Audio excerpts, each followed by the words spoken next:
The son of a lorry cleaner, proved that everything is possible with the perseverance by achieving a government job. He is none other than Basani Rakesh. Came from Ashok Nagar of Nalgonda district. He is a middle class family. His father was a lorry cleaner. Rakesh understood his family's situation and studying hard from younger age. He studied like that and completed PG, and he worked as a part-time job of TGT, physical science teacher in Gurukulam.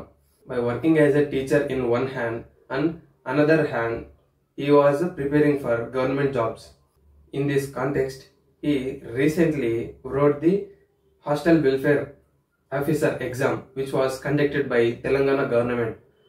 Got the Hostel Welfare Officer job by achieving 203 marks.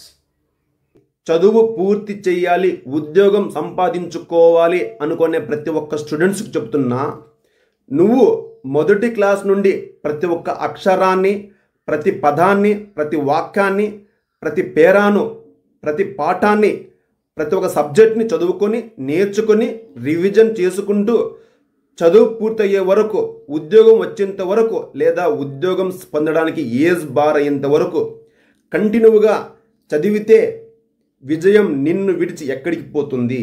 అలాగే నువ్వు చదువు పూర్తి చేయాలన్నా, ఉద్యోగం సాధించాలన్నా, నీ మనసులో చదువు గురించిన ఆలోచనలు, ఉద్యోగ లక్ష్య సాధనతో ముందుకెళ్తే నీ మనసులో ఏ చిన్న వెంట్రుకంతా కూడా అబ్బాయి మనసులో అమ్మాయి గురించిన ఆలోచనలు, అమ్మాయి మనసులో అబ్బాయి గురించిన ఆలోచనలు ఉండకుండా, నీ మనసులో ఏ చిన్న ఎంజాయ్కి కూడా తావు ఇవ్వకుండా నీ బుర్రకు మాత్రమే పని పెట్టగలిగి చదివితే, చదువు పూర్తయి ఉద్యోగం పొందే వరకు బ్రహ్మచర్యం పాటిస్తే, నిన్ను కనడానికి ప్రాణం పణంగా పెట్టి నిన్ను కన్న తల్లి రుణం, నిన్ను పెంచి పెద్ద చేసిన నీ నాన్న రుణం తీర్చుకోగలవు.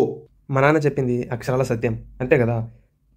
మనలాంటి students elementary, high school, inter, degree, PG స్థాయి వరకు సిలబస్ను మరియు కాంపిటేటివ్ ఎగ్జామ్స్ కోసం చదవకపోవడం, మరియు చదువుతున్నప్పుడు మనసు చెప్పే ప్రతి తప్పుడు ఆలోచనలను బానిస కావడం వల్లే కదా మనం స్టూడెంట్స్ జీవితం నాశనం అవుతుంది.